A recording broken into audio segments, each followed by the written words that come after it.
This is level 1 jumper's knee rehab. This is for people who can barely bend their knees without pain. You gotta use a super light load. So you're gonna lay on your back, you're gonna lift your leg up, and you're just gonna do knee extensions right here. Do it very gently, and do it only in a range that does not cause pain. So if it hurts at the bottom or at the top, then I'm just gonna kind of stay in the middle here, okay? Then as the tendon heals, I can progress to using full range. This should be a daily exercise. You can do 500 reps a day. Level 2 jumper's knee rehab. To be in this level, you need to be able to do at least 45 degrees of knee bend and hold it with 0 pain. All right? So we're going to be doing squat and split squat isometric holds at a depth that is completely pain-free. Then the progression is over time, as your tendon gets healthier, you'll take that squat and that split squat lower. Okay? So over time, I'm going to try to progress the squat down to a parallel hold, and then same thing with the split squat. I'm starting up higher. As I get healthier, I'm going to take it down to parallel. These can be done daily. In a day, you can do about 6 squat holds, and then about 3 split squat holds per leg. Each hold should last long enough to make your quads burn pretty good, okay? So in the beginning, if you're higher up, that might take a couple minutes, okay? As you progress lower, when you're getting down to parallel, more like 30 or 45 seconds should do the trick. Level 3 jumper's knee rehab is gonna be squats and split squats done for repetition now. To be in this level, you need to be able to do a full range squat all the way down, completely pain-free. On both exercises, you're gonna go down very slowly.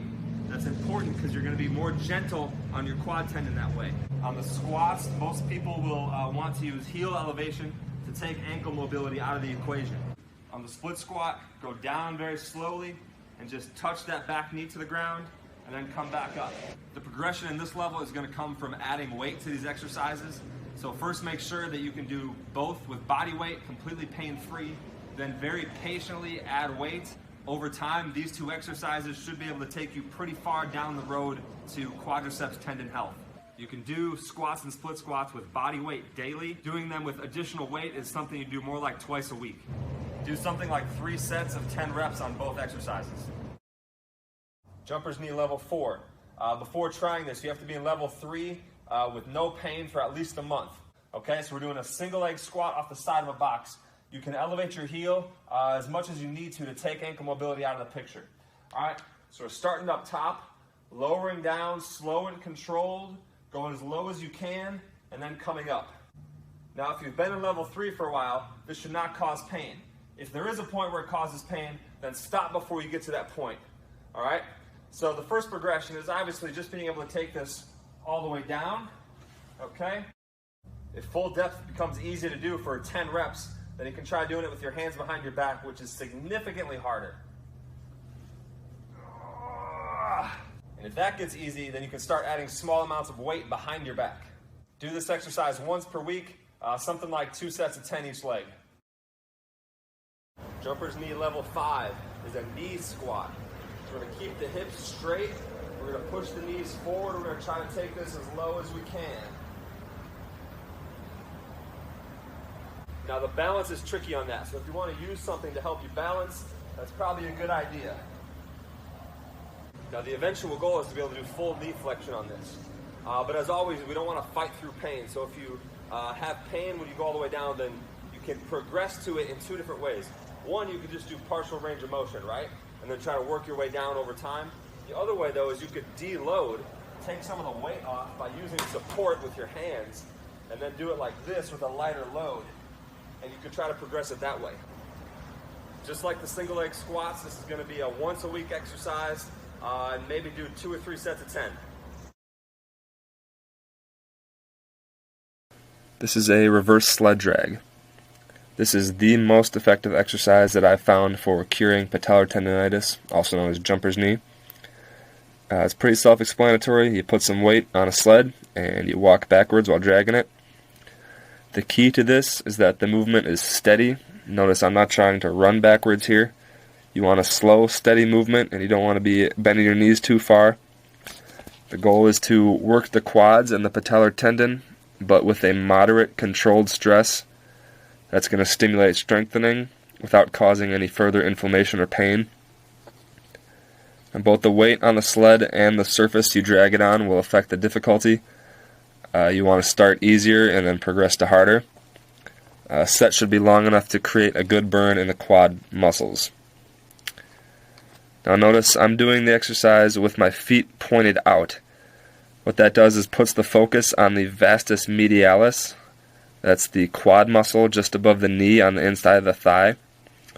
A weakness in that muscle is a common cause of patellar tendonitis, particularly for people who play basketball or any other sport with a lot of lateral movement.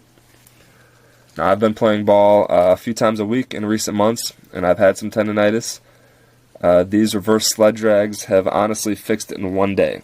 This is a very valuable exercise. Now, if you don't have a sled or any other way that you can figure out to drag weight across the ground, the easiest solution that I can think of is to just have a partner provide resistance by pulling on the other end of the rope. So you kind of have a tug of war, but the partner lets you pull him for the necessary distance while still providing enough resistance to make you work. Now, this is not the only tool to use for curing jumper's knee. I have a whole page on my site about methods that I've learned for fixing this problem. Please check that out before asking a bunch of questions. Hip flexor stretch. Start in a lunge position with your back knee down. Then you're going to push the hips forward and keep your torso upright. All right, push as far as you can. You should feel stretch across the front of the hip here. All right, specifically, try to keep your pelvis neutral and your lower back upright. Okay, if we do this and then just keep your chest up, we're not getting the right stretch. Okay, so we're trying to keep the pelvis neutral and not tilt forward, and your lower back upright. Push forward, and you get a real good stretch here. Okay, now the standard we're going for on this is at the bottom of the stretch, your thighs line up. Okay, that's where we're trying to get to. We're close to that at least. Now the rectus femoris stretch. Again, we're in a lunge position, back knee down. Now we're stretching a quad muscle, so we gotta go heel to butt first. Then we add in hip extension, so we're pushing the hips forward just like the hip flexor stretch. All right, now that stretch is gonna be more in the upper quad here. Now this muscle attaches to the front of the pelvis, so just like the hip flexor stretch, we're trying to keep the pelvis neutral. Okay, if we lose that and go here, then we lose the stretch. Now the standard we're trying to get to here is you got your heel to your butt, plus you achieve at least some hyperextension at the hip, meaning your thigh is behind your torso. Now a lot of people who are tight will struggle to get into position for the rectus femoris stretch on flat ground. That's where you put something behind you, like a bench or a chair or a couch. You put your foot up on there, and then that's going to help you get into the stretch better and stay balanced while doing it. Lastly, when you're doing this, you got your kneecap right down on the ground, so make sure you're on something soft when you do this. Don't do it on a hard surface.